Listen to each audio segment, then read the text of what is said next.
নমস্কাৰ বন্ধু বান্ধৱীসকল, আপোনালোকৰ মাজলৈ এটা প্ৰশ্ন লৈ আহিছোঁ। আচলতে প্ৰশ্নটো ময়ো জানিছোঁ বা শিকিছোঁ আৰু আপোনালোকক জনাওঁ বুলি ভাবিছোঁ। অসমত ৰাষ্ট্ৰপতি শাসন প্ৰেচিডেঞ্চিয়েল ৰুল কেইবাৰ হৈছিল জানেনে আপোনালোকে? অসমত প্ৰেচিডেঞ্চিয়েল ৰুল 4 টাইমছ, 4বাৰ হৈছিল। ফাৰ্ষ্ট টাইম 1979, যেতিয়া আপোনাৰ কি হ'ল, জনতা দলৰ এখন চৰকাৰ হৈছিল আৰু সেই জনতা দলৰ চৰকাৰখন হৈয়ে লগালগ ভাগি গৈছিল। সেই সময়ত 1979ত ফাৰ্ষ্ট টাইম হৈছিল। 1979ৰ পৰা 1980লৈকে হৈছিল, জানুৱাৰীলৈকে। 1979ৰ জুনৰ পৰা 1980 জানুৱাৰীলৈকে ফাৰ্ষ্ট টাইম। ছেকেণ্ড টাইম হৈছিল 1981ত, যেতিয়া অসমৰ কংগ্ৰেছ দল আহিছিলে। কংগ্ৰেছ দলৰ চৰকাৰখন ভাগি গৈছিল 1981ত ছেকেণ্ডবাৰ।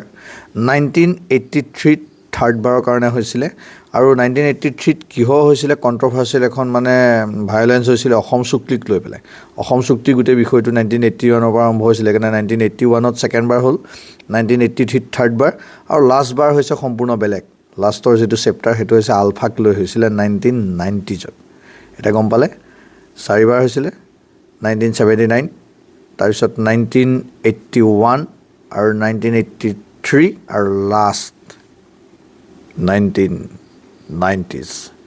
আলফাৰ সকলো সোমাই গৈছিলে আমাৰ অসমীয়া ডেকা গাভৰু, সেই সময়ত হৈছিলে।